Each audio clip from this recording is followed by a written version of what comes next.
Okay. Aloha, mai kako. Good morning, good afternoon, good evening, wherever you are, whatever time zone you're in listening. Welcome. Thank you so much for coming. I'm really excited to be the first event kicking off International Week this week at Kapiolani Community College. My name is Dr. Miku Lenentine. I am the director of Serene, that stands for Community Engagement for Resilient Neighborhoods. We're a program and community-based lab based out of Kapiolani Community College, and also thrilled to be introducing our pilot study abroad program today and sharing a little bit more about our climate navigators next generation together for Ebeye. So today I'm joined in person with three of our student leaders that will have them introduce themselves, and then also our fourth student leader is online with us, Hetzi Roa. So I'll just go one at a time for starting out with our second year students that are in this program and have them take a moment to introduce themselves. Aloha. My name is Zach Gibson. I'm a natural resources and environmental management student here at KCC. And I went to Marshall Islands last summertime. So yeah, excited to share a little about that story. Let's go to our other second year who's online. So Hetzi Roa, can you unmute and just introduce yourself? Hello everyone, my name is Itsuro. I'm a econ and sustainability student. I aspire to become a sustainable economist and hope to work in a Marshall Island in the future with food security.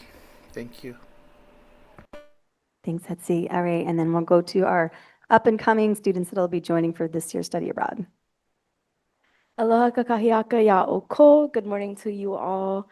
My name is Tiffany Gabelo. I've been a part of this program in Serene for a few years now. Currently, I'm an IT student at West Oahu. And yeah, I'm really excited to launch this program and go out to Marshall Islands and make new connections. Uh, Hi, I'm Jason Nichols. I'm a senior studying economics at the University of Hawaii at Manoa, and I'm an undergraduate research assistant with Serene for just over a year now. Mahalo, thank you all. And so you can see our students starting to make their way as they transfer across the bridge to Manoa and elsewhere, but they did all start right here at KCC. So I'm going to actually hop over and start sharing our PowerPoint presentation, which will give you a little bit more background about the Marshall Islands and Ebeye specifically. And then we'll jump into what the study abroad for this summer is going to look like.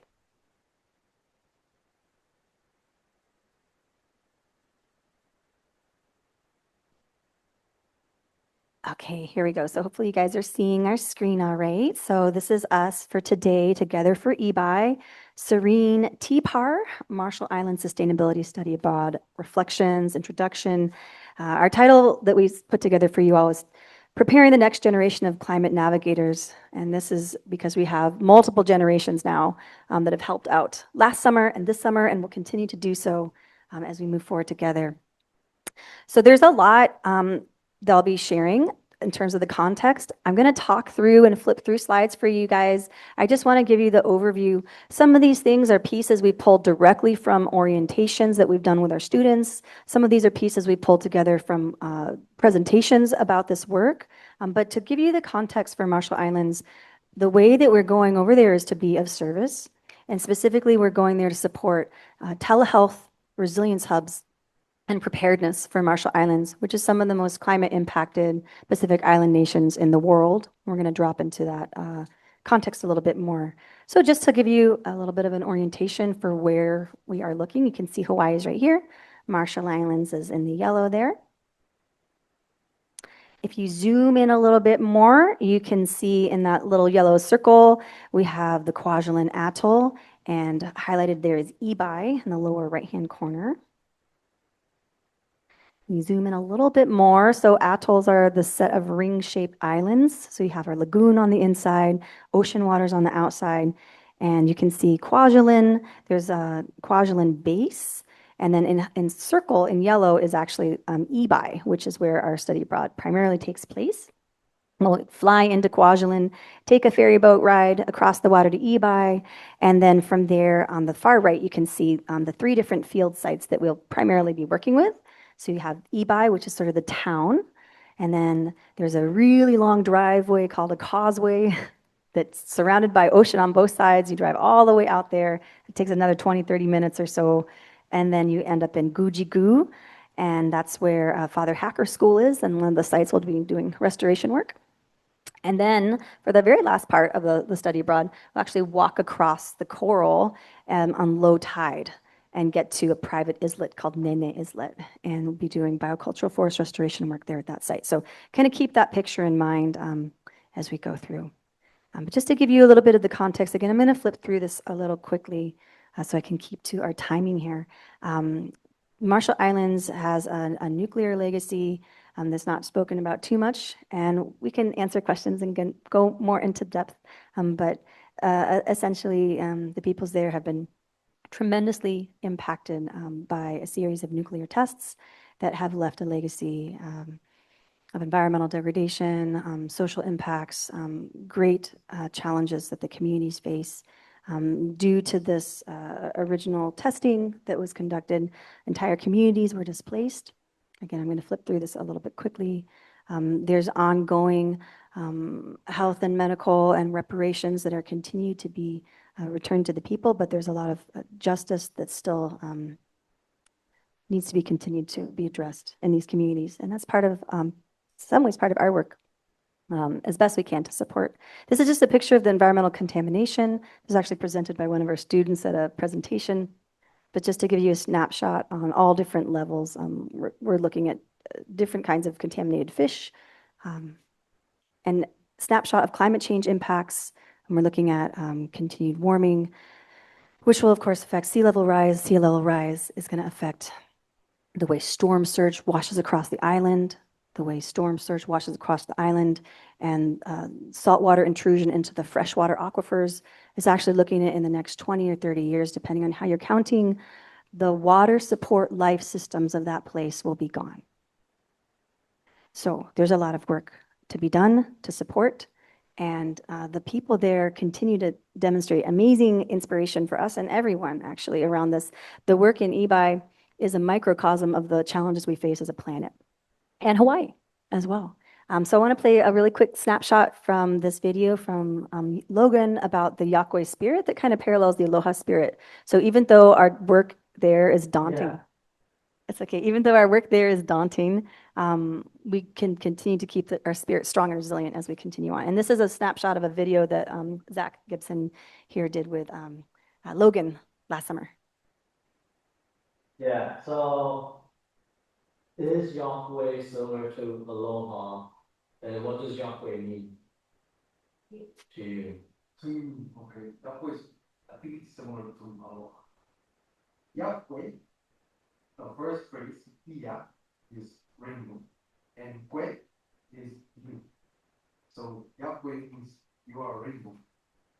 And in other words, Yahweh means love in our language. So like, each Yahweh, I love you. Each, you, Yahweh, love, Kwe, you. Or you, each Yahweh. You are a rainbow. When do people say Yahweh? Greeting. Or a greeting, and also when you say you love someone. Oh, that's nice. And then do the younger generation, do they still live with Yahweh? Breathe. But in a deeper meaning, they get to learn when they grow up.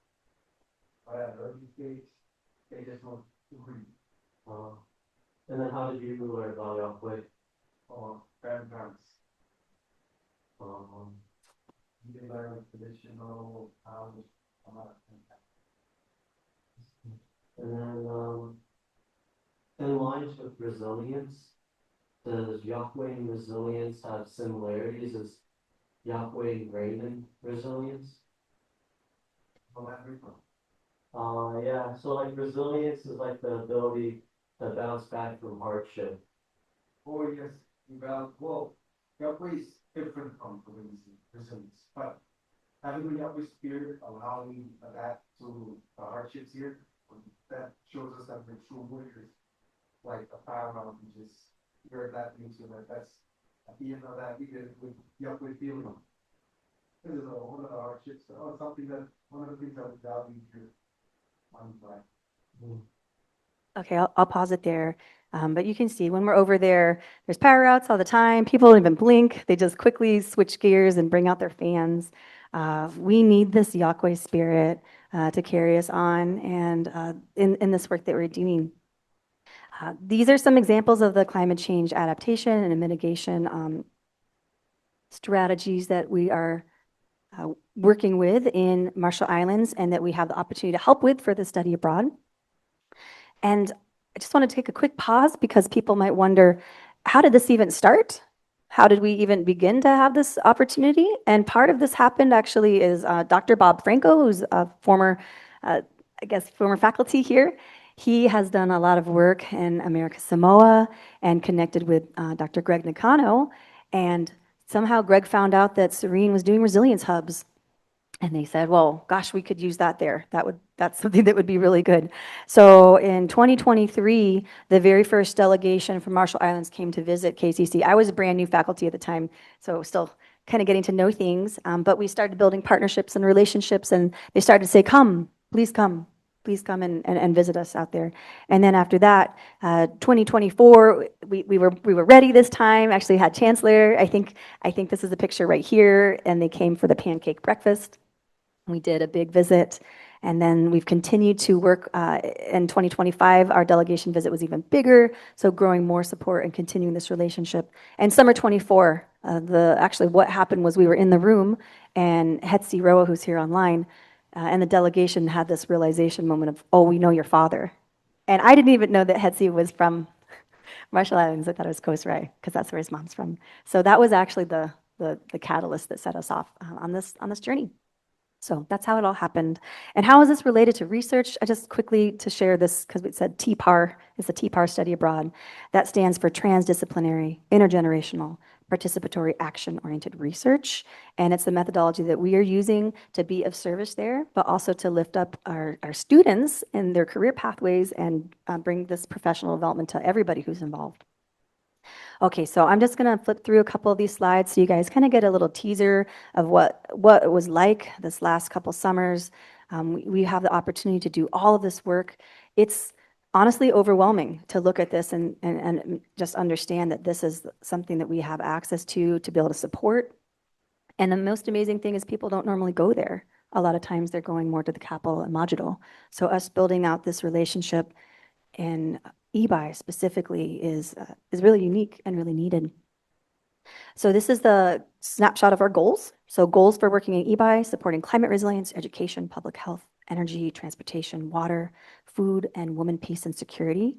This is a lot, but that's kind of a little bit of the graphic of the pieces that we're working on specifically with the communities right now. In red, so there's a lot on here, but in red is what we're actually really doing. Show up, listen, serve, however we can. And the mission also here in red is to improve quality of life for Marshallese now, extend habitability of the atoll as long as possible, and educate the next generation of climate navigators here and there and everywhere. And on the right-hand side, you can see a lot of amazing techniques that the students here and there have the opportunity to learn. But we can go into that a little bit later. Reciprocity is really important for the work that we do. We make sure that we're giving back in everything that we're doing. This is just a snapshot of some of the products and things that we've been able to support. And this summer, we're planning for all of our students to have the opportunity, hopefully, to interview 2 people and support something called a Q study with the community, in addition to taking more Yahweh Spirit videos and just showing up however we can. Okay, so now into the actual program itself. Hetzi Roa helped design some of these slides. So you're getting the context, you're getting the idea that we're showing up, you're getting the idea that we're doing research. How does that actually really connect to the study abroad, and what does it look like? That's what we've got here for you. So the focus is this Serene TPAR, Sustainability Study Abroad. We're really focusing on intergenerational learning and youth empowerment. As I mentioned, these are the main goals that we have. The structure for the program includes a pre-program preparation. We're doing all of these cohort meetings, making sure everybody's ready, and then we'll have a post-program evaluation. main highlights. Our colleague here says a lot of the schedule sometimes is set in Jello. So we're going to do our best to hit our targets for what we think we're going to do. And this is a snapshot of what we did last year. It's going to be close. But yeah, at least we'll have definitely be food, definitely connecting with community, definitely supporting emergency preparedness and resilience hubs. This is a snapshot of the schedule. So it's really intensive 1 week. We arrive, we eat, we share, we support some more. There's various lectures that we're going to be setting up this time. If we have the opportunity to do short-term 1 day or 2 day, almost like mini internship placements, there's been a lot of interest from the hospital and the EOC to host. But that's a big part of it. And then you can see the 19th, we're at Gujigu, the 22nd or 21st, we're Nene. So as I've said, that little island. And then we come back. So that's it in a snapshot. And then, Zach, you want me to do, or you want to? I could go it fast. Okay. So our second years, we're giving them a chance to actually support the first years. And so Zach actually presented just the travel logistics. So I don't want to kind of go through them with you, but just to let you know what we're doing in terms of preparing our students. We're getting everybody ready for everything that they need to know. And our second years actually were the ones that were able to share this. And then Hetzi was the one that was able to share this piece, helping everybody get ready because we have so many opportunities there. When I came, we had a random opportunity to meet basically the king. And I mean, I wasn't prepared for that. So this year, we're making sure that everybody's getting additional delegation training of what it means to continue the legacy of Queen Kapiolani and the spirit of aloha. So we spent some time talking about delegation expectations, the legacy of the Queen, cultural preparation, academic expectations. We're bringing in, making sure that everybody goes carrying the values of KCC, talking a little bit about what to expect for daily life, and then also talking about mental health. And I pause on this slide because it's the work that we're doing is real and it is challenging, and we're making sure that our students are prepared. And I'm doing a little plug for this because most of my students are doing this with us on Friday, which is the psychological first aid training. Because what does it mean to be the next generation of climate navigators? It means to carry a strong spirit and to be able to show up and support each other in all the ways. So not only should everybody have basic first aid training, psychological first aid training is really important. And then there's this. We're going to come back to this. So plug for this, and then Tiffany's going to present it a little bit more, but we have something special that we're working up. So that's the context, the overview, the presentation, and now I want to switch gears to come back to our panel. And if you guys have questions, you can type them into the chat. We can kind of come back to that. But I think we'll switch gears to actually hearing from those that have been and those that are going.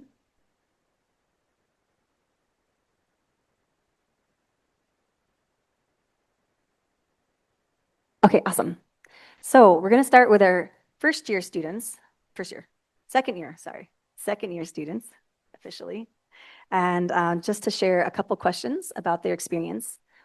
I think before we dive into the specific questions, I want to take a second to open up any reflections from you all on what I just shared or anything that I missed. I always try to make sure. Did I miss anything important? Is that a good snapshot to start with? The telehealth piece, like what is it, or share how many doctors they have? Oh, Tiffany's reminding me to just one thing to add to the context conversation.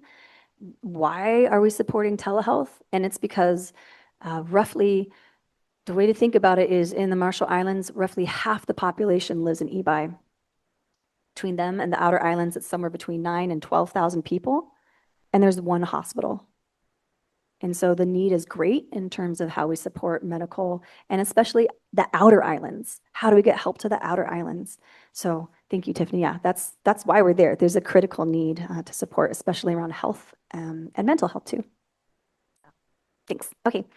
All right, so we'll jump into some questions for our second years.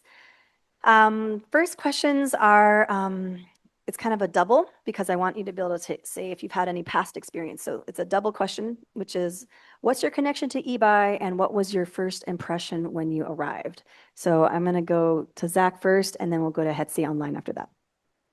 Perfect.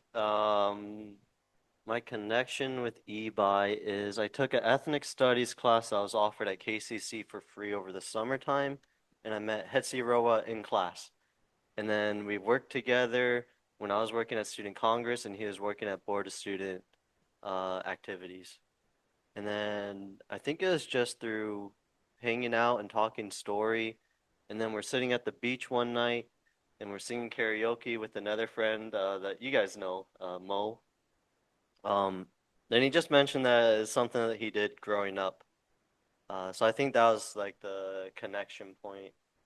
As far as when we first arrived, right, you arrive in a military base, so it's very strict and it's very, I guess it could be daunting or frightening to some people.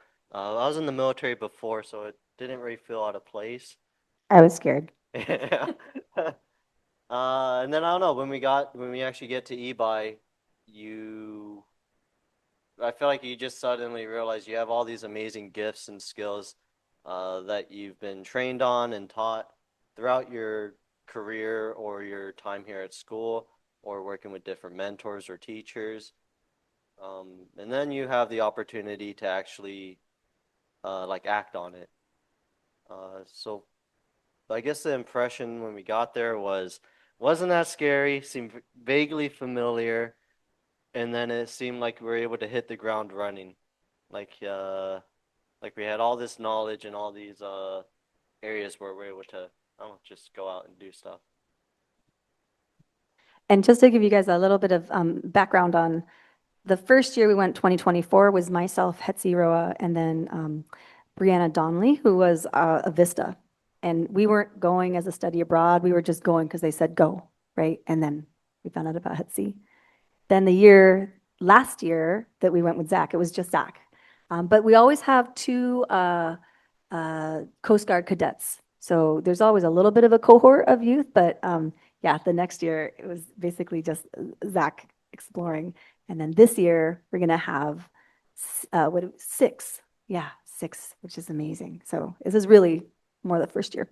Okay, Hetzi, if you're with us online, can you share a little bit about your background and experience with Ebeye and then your first impressions going back? Hi everyone. Again, my name is Hitsuro. I am from the islands, from Ebeye as well. So that's how I'm connected to this work. But for my first time there was 2024. My first impression was how densely populated the island felt. When I was a child, it didn't feel like that. But going back, I saw how very crowded it was.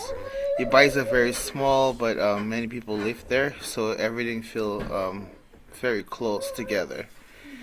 And at least some of the houses have like 20 to at least 40 people in one house.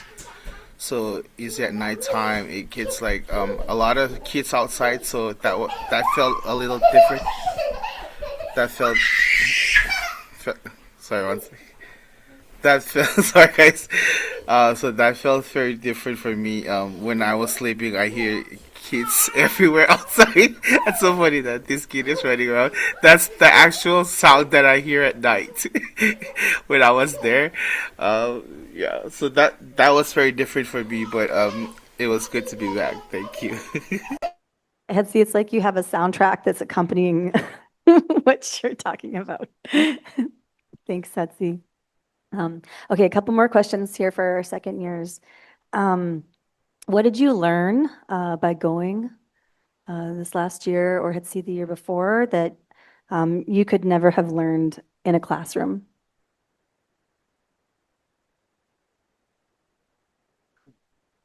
Tough question. Something I learned that you can't learn in a classroom. Yeah. Uh, Betsy, do you have something in mind already? I actually had a lot that I learned, especially the problems there. You know, you don't see it until you see it in person. So that's kind of like the thing that I see that I cannot, I cannot like learn it until I see it in person. Yeah, yeah, the Yeah, that's problems they're actually a going through. great point. I remember I wasn't expecting the malnutrition rate when we were over there. And you see a bunch of children who are maybe 14, 15, but they're very small in stature. And it was like one of the ways maybe that you can actually see the effects of them not having any traditional foods or foods that their bodies are maybe more accustomed to, and that they're going in this more like processed diet. Yeah, that was. So you can read about these things in books, you can learn about them in your intro climate or environmental science class, but until you actually go there and really see it, it doesn't hit home the same way. Yeah. And like I said, it is the kind of microcosm of what we will and may experience as a planet. And also just remind us that, and I say this in my class, it is hard, like life is challenging, it will continue to be so, but our job is to grow and carry that resilient. And that's what it means to be a climate resilient navigator. That's what this journey is all about. So yeah, it's really impactful to be there. Other questions I have are, can you share a moment from the time there when you went, you or Etsy, that stayed with you? Something that made an impression on you.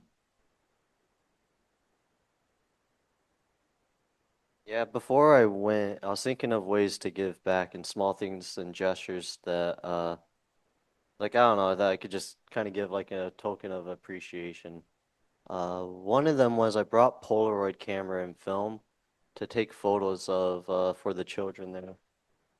Uh, and I just remember like they're all super excited to, uh, just be in the photographs. And I don't know, they loved it. So I just remember like that was like my first maybe core memory unlocked there is how like friendly and joyful and playful all the children still are or are there, yeah.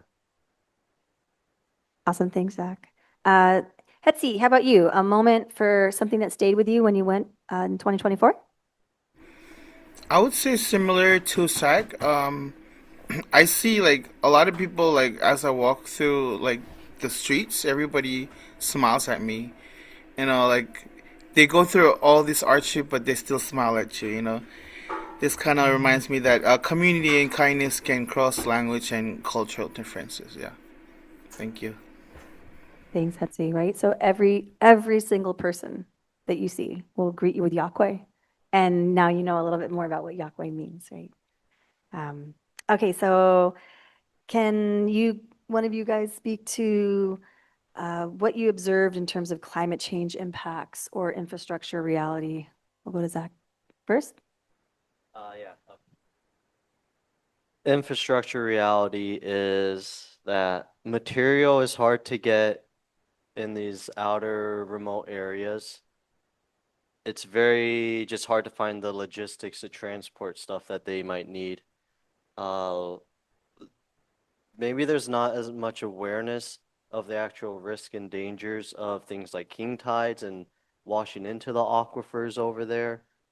Uh, because like you see all the great projects that they're doing, like the giant seawalls around it. Um, but even then, maybe there's like some rooms for improvement. Yeah. I have one, but it's not. No, that's good. Remember, what about the salt water? What we learned about salt water and the rebar? That was very shocking to me. Do you remember that? I don't, Hetzi, I don't know if we learned that your year, but there's Yeah, so like much. so, like in probably like 20 years, there will be no more fresh water underground. Yeah, so it's all gonna be taken up by salt water. So it's gonna be hard for vegetation and stuff like that, So and there's drinking that. water. Right. So all the life systems basically rely on fresh water. So that is the great challenge before we deal with overwash events, right? So that's challenging too. But the water and the life system is the challenge. The rebar one I'm mentioning is anything that you build out there, the salt actually breaks it down way faster. So all the cement buildings, all the little metal rebar. I don't remember. I should look up the chemical reactions happening, but the buildings, the infrastructure themselves, they're not able to be resilient against the salt, just the high level of salt that they have. Yeah. So some people are asking, why are we building resilience hubs now when you know it won't last in 20 years? But again, our goal is to support quality of life now and for as long as we can. Yeah. Also thought it was really interesting too that they're using the garbage and the trash and repurposing it to rebuild the land. Right. So they have a landfill that they are building out so that you can actually have more buildable space. That's another thing they're working on. Yeah. Okay, so I have a last question for the moment for our year 2, and then we're going to move to our bright-eyed incoming year 1. So the last question for year 2 is, how did this experience change the way you think about leadership or just your responsibility as a human citizen or next generation climate navigator? I will say that I feel very lucky and fortunate uh just to be in this spot, and it kind of like maybe forces you to take action being in these situations, right? Like there's a quote, it's along the lines of luck is when preparedness meets opportunity. So I feel like we're doing all this stuff to prepare, and we've been doing it in school, and now we have this really good opportunity to actually start putting in the work. And then when you go to these places, someone once said, if you don't see the leader that you're looking for, then you might be it. So I think it's also important to like don't go there and expect to see the person who you want to see, because it might be you. Pretty close to the Gandhi quote too, right? Be the change that you wish to see. Yeah. Be the leader that you wish to be or wish that you're looking for. Yeah, thank you, Zach. Okay, Hetzi, so last one for you. How did this experience change the way you think about leadership or responsibility? Yeah, this program taught me a lot about myself too. Especially, I was talking to Dr. Migo about leadership, and then she's like, "What kind of leader are you?" And then I say, "I don't want to be a leader." And then we figure out that I'm that kind of like soft kind of leadership. You don't have to be like that strong one, but you can be soft and be supportive of everybody. So that's the kind of leadership I learned that I am. Yeah, thank you. Would you share just a little bit more about even your whole journey in a way, right? Weren't you going to do accounting originally? And then kind of how you Yeah, got, so I went back to school to pursue accounting, but then I took a Bio 124 class, and then I went through like the service learning with the service learning center, and that changed a lot, like me a lot about what I want to do in the future, especially working with the environment and the people and everything that's really matter. I noticed will be there, but it is important to give back to the nature and the people. Thank you. thank you, Hetzi. Yeah, we scooped him up with the TBSE program, Transcending Barriers to Success in Economics, which is this INA-based and indigenizing economics program to make that link from sustainability to economics. And then Hetzi's now extending that into food security and then being able to then go back home and apply this work home. So yeah, thank you, Hetzi. All right, so we'll move to our incoming this summer. And they've been with us for some time too, so feel free to draw from any of your experiences, but it's their first summer going. So first question, I will go Tiffany, yeah, then Jason, is what made you want to join the program? So I joined this program back in 2023, I want to say. Dr. Lindo originally introduced this program to me. She taught Bio 182. No, not Bio. You're teaching Bio. She taught Economics. Yeah, I was like, no, she could. Dr. Lindo teaches economics, and she related that to like our Ahupua'a system. And through that, I loved her course and got connected with TBSE and met Dr. Miku through there. And I'd say we had a cool connection starting off. So I just came along for the ride. And we've had so many crazy and super interesting opportunities since then. And just building this connection even more has been powerful for me. Yes, similar to Tiffany, I um, first met Dr. Miku and what she does here a few years ago. I was just a new student, so I didn't know that Dr. Miku was like a brand new faculty. She just seemed like she had everything figured out and feels like hardworking and going at it. So I always knew of her since I worked on campus as well, and eventually I would stumble across an econ flyer, and I never really got into it, but I always kept it in the back of my mind because I was an econ major. And then later it would be that I would join this TBSE program and then meet Dr. Miku, Serene, and then just continually get more engaged in the program. And then here I am today. Yeah, and Jason is actually kind of a newest addition to coming out to Marshall Islands because through the TVSE program, he's learned how to do qualitative interviews, done seven qualitative interviews. And for their research, they're examining student barriers to successfully graduating with an econ degree. That's something that we're studying right now. But he has all the skill sets to be able to contribute to Marshall Islands and has been working with the other team. And so he said, hey, I think you should go, and here he is. So yeah. All right, so a couple more questions for you guys. What are you hoping to learn or contribute to this year when you go? Mostly just building relationships out there. These are our Pacific Islander cousins, so I just want to extend my hand and say, hello, what's up? Just be a helping part in the process. Yeah, I hope to be a help there, not to come there with my own, kind of things that I want to do, but just see what they would like, and just help the team in any way I can, kind of like Dr. Miku said.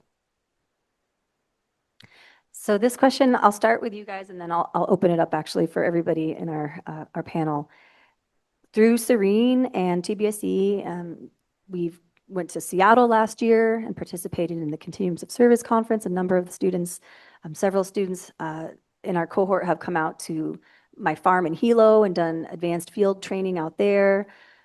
We had an interesting camping training here, 20 miles per hour wind, great practice.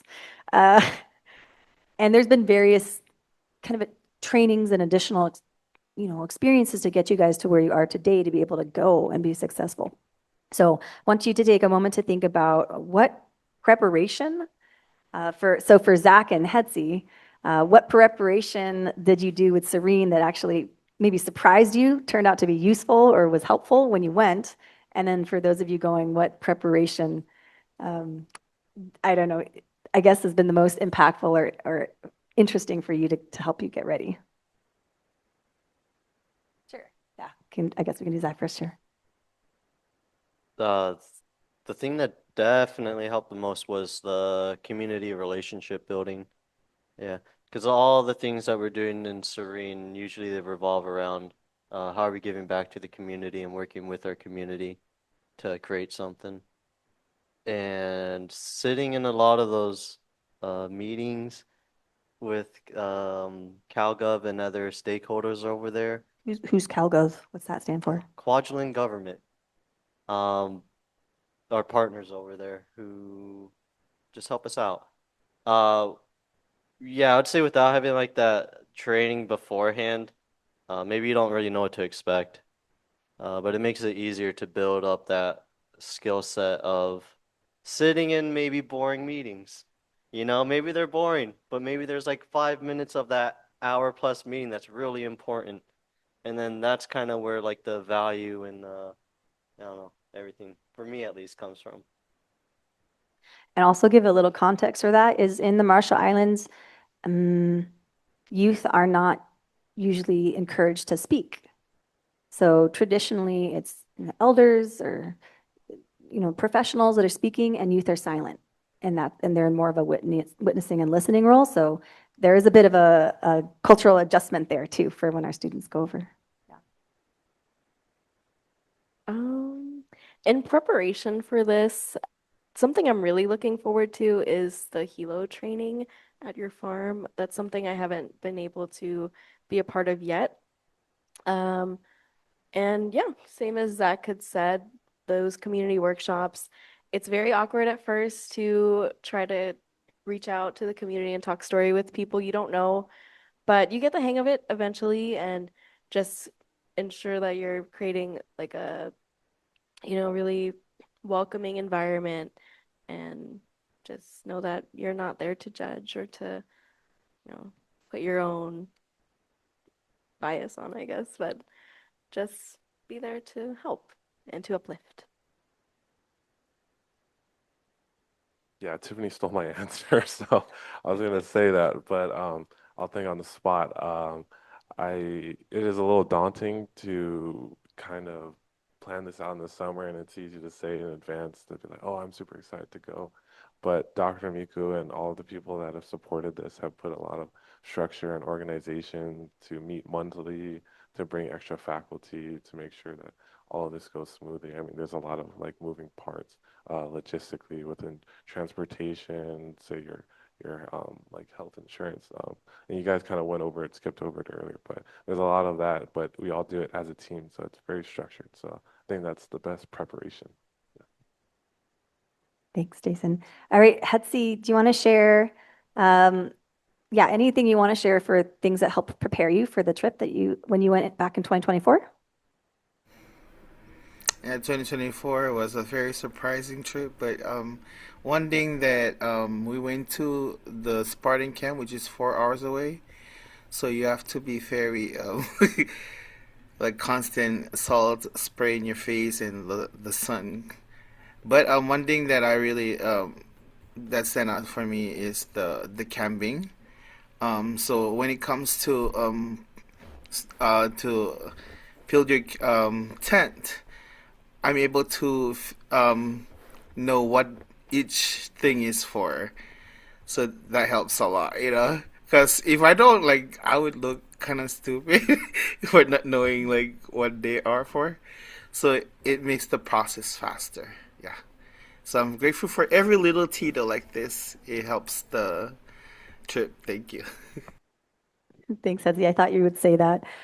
Uh, because we do kind of share this as an advanced field training, we're going into more challenging situations. And so one of the things we do is we have a farm, but also we did a camping trip here. We teach people how to pitch a tent. We talk about how you do off-grid energy, how you deal with when the power goes out, how you pack snacks and things have your own food security stores.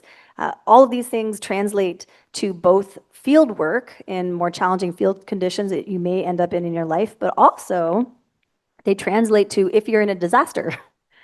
So pretty much every student that goes will have the leadership spirit and training to be able to help out or run a camp if something happens and set up tents and be ready to go. So it doubles for both those things. Yeah. Okay. I thought you guys might say things like that. All right. So okay, this is a good question for you all, and we've talked a bit about it. How do you feel that you can show up in Marshall Islands in a respectful way? What does it mean? And maybe even if you can share a little bit about the work that we've done to help prepare you guys to think about how you'll show up and then how we show up respectfully and what did we do to prepare you for that, I guess. And let's Tiffany has the mic, I don't know. Are you excited to answer first? A little bit. Okay, don't worry, guys, I got this. So, just as though the same way we show up to our community workshops, we're there to listen and to hear your voices, to help. We are trying to make a grand outcome of what we hear and put actionable items to attest. So.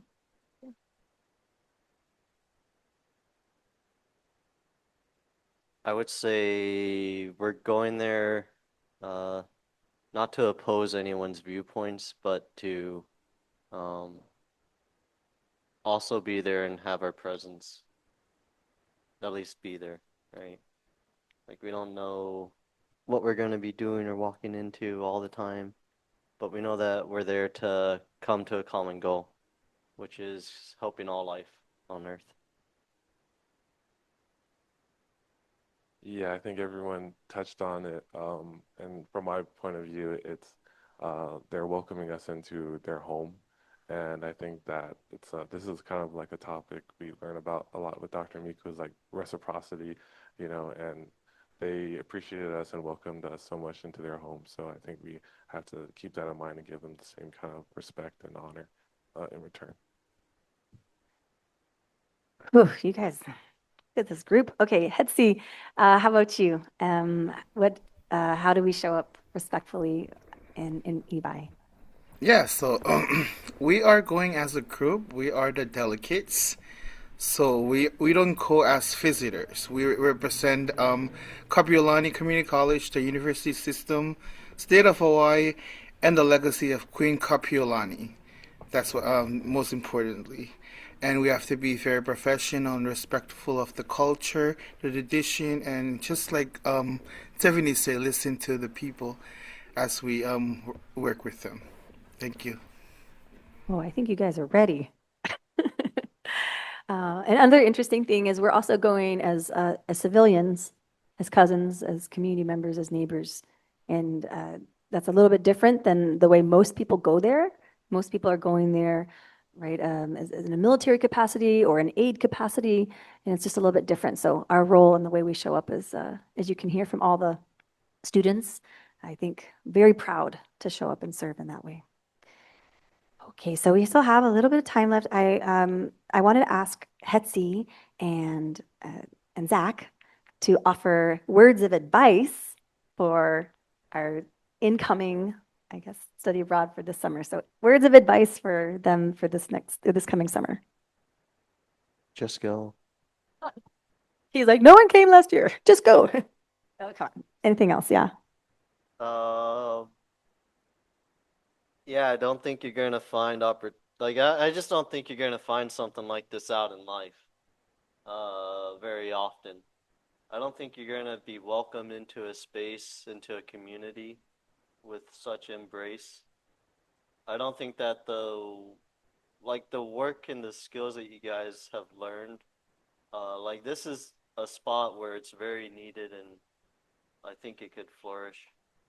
So just remember when you go out there, right? You guys are the experts in what we've learned and what we studied in Serene.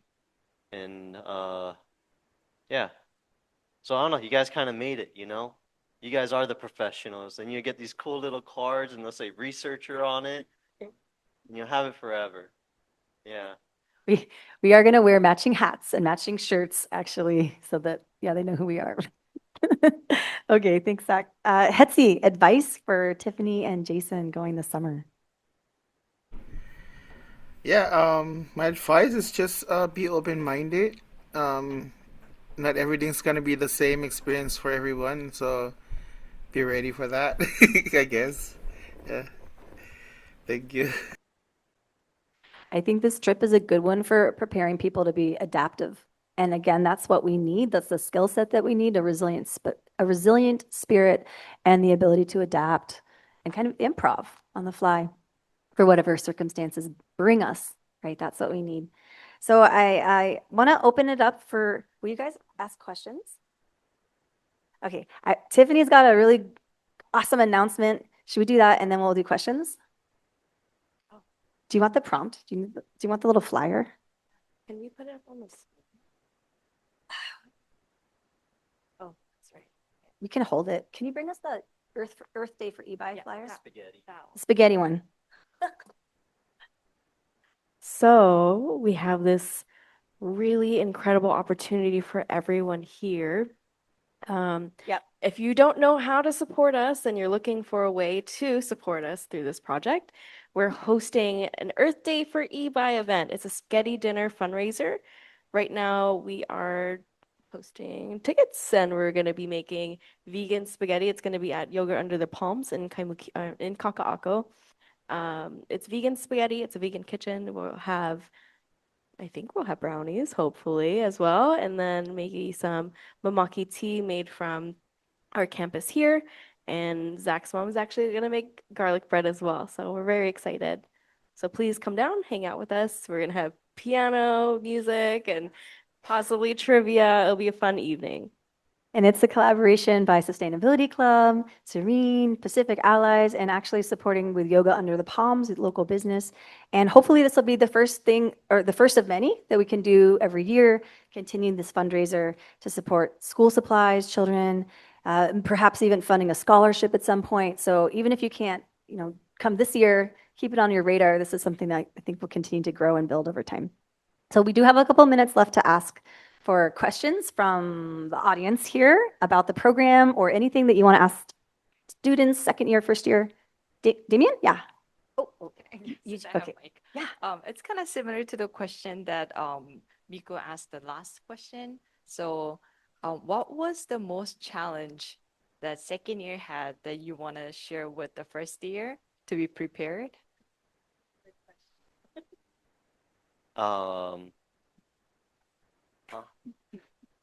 Okay.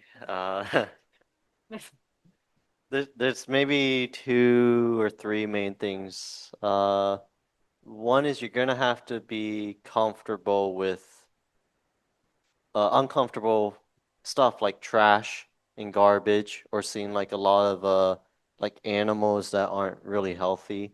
So there is a lot of like emotional stuff that's going to be coming in as you're going through it. The food that you have out there, right? We're eating the same foods. So it's the same processed foods. So that kind of takes a little toll on like your energy. Um, and then you're also around all these children who are in like probably some poverty that you've never seen before.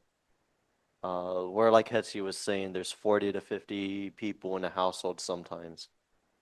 So throughout the 24 hours of a day, that gets, I don't know, I never seen it where there's kids outside, like 24 hours of the day, playing and stuff. So maybe like just being aware of that, having a good way to kind of, and I know we've worked it into the program where we can kind of like have these group huddles to de-stress and talk about and process what we're seeing and observing. Um, yeah, just being prepared for that. And then also, right, like the flights, like there's some, like there could be like scarcity sometimes on if our flights get pushed back because there's a storm and planes don't always run out of there every day, right? Sometimes it might be a week that you get, yeah. I'm not trying to scare you. Like the people in CalGov are they take care of us and they love us. So I'm like, there's not necessarily a worry as far as like you're gonna be forgotten, but there maybe just prepare yourself for like if it's hardship, we'll be there together and we'll make it work. Like we always do. Yeah. Okay. So last year when you guys went, we had a tsunami warning. And I was sitting at work at my desk and I was texting them through WhatsApp and I said, "Hey, we just got news. We're getting a tsunami over here. How are you guys doing over there?" I was gonna respond to that because I was the one, I got Tiffany's comment. So our Serene team is so on it. They were all like preparing over here and talking to each other. And I was on WhatsApp. We got notified before they did. Basically before CalGov did yeah. So we'll go with we are better prepared this year. And we can talk more about safety planning in the future. We'll go with that. I do have a closing thing I wanted to share, but should we have time for one more question? Is it okay? Or? Oh, is it okay? Yeah. Hi. I remember Hetzi mentioning about the water table would disappear within 20 years, and that's incredibly shocking. I'm just wondering, I know there are some possible environmental impacts, but is like desalination being implemented over there at all, or, I'm just curious. Yes, yes, they do have a desalinization plant, and a number of the community members do go and pick up the water, but, and there's problems with that too. But even if they perfect that, that's still only human drinking water. How do we support the plant life? I mean, is it going to just become a rock? So there's a whole, and then the hydroponic and aeroponic systems that they have.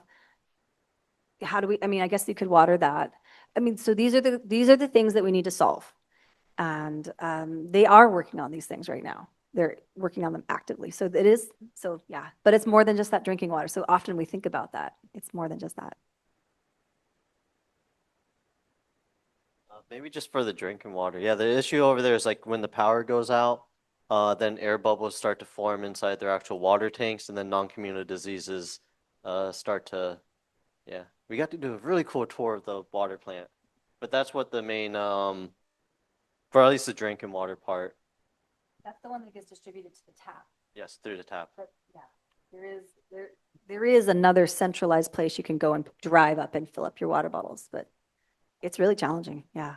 And again, these are the things to think about for the future of Hawaii, the future of our planet too. Yeah. Shall we close then, or? I just got one thing I wanted to say. Thank you so much for the panel to coming out, and to Miyu Miku as well for leading this, and Hetsi and those joining online. For us at the International Students Office, it's really important for us to understand some of the programs that are happening here, but also to draw upon some of not only our experience and learn from you, but things that we learn and we share. And, I think with your program, one of the things that I've learned through the course of this in my meetings with Dr. Miko and others is that there's a long history between Hawaii and the Marshall Islands. Our queen, our namesake here, Queen Kapiolani herself, had traveled there around 1852. And I know we're talking about desalinization, we're talking about some of the challenges, the practical elements of what needs to happen to be able to sustain a community, which is very important, and not to minimize that discussion by any means. But part of study abroad as well, and part of what you would be doing as representatives is also walking in the footsteps of the Queen, who had gone there to help. And I was just curious, what does, we probably haven't had enough time to go into the details of what she had done and why she was there. But knowing that the Queen had traveled there, and then knowing that you are walking in those footsteps, and I assume from different backgrounds. Are you all from Hawaii? Zach, you're from Arizona, Eva Beach, and Honolulu area. And just as in times past, whether you're a transplant into Hawaii, you're still part of the community and the many people that have gone out. So my question is what does it feel like knowing that you will be walking in the footsteps of the Queen, who had gone there herself in the 1850s and now serving in this capacity? What does that feel like as being a student? Wow, I got put on the spot, but that's just a really good question. As I'm native Hawaiian, and that resonates with me a lot, but I'm still young and I'm still learning what it really means to do that, and especially going into these fields that may be more westernized and things like that. So I don't have these kinds of foundations set into me, but from now it just kind of shows me that you need to carry a lot more respect and a lot more honor and dignity and diligence in everything that you do, because you're representing a legacy, kind of like what Hetsi said, and that matters a lot historically for now and for the future. That is an excellent question. It's something we haven't really reflected on as a team much yet, but I would love to learn more about the history of Queen Kapi'olani's visit to the Marshall Islands. I think it's our kuleana as students of this campus to continue her legacy and continue her message of helping and being there for our Pacific Islander cousins. Yes. I agree with both of what you guys are saying. It sounds very, yeah. I guess I never thought about it from that perspective. It was recently when we learned about their work with the Snow family. Was it? Yeah. Um, but I'm sure that just having like that framework and maybe that idea in mind moving forward, I don't know, it'd be interesting to see, I don't know, kind of what comes up and what we think about or what we feel as we're going through it this time. And we have Hetzi online. Love to hear your thoughts on that, Hetzi, as well. Yeah, I'm just very proud that I am going not just as a Marshallese and also from the school representing the Queen. Being part of this team, I think this is a good team that we gathered together. Everybody have their own strength. Oh my gosh! And why is something always going on? So that's a sign that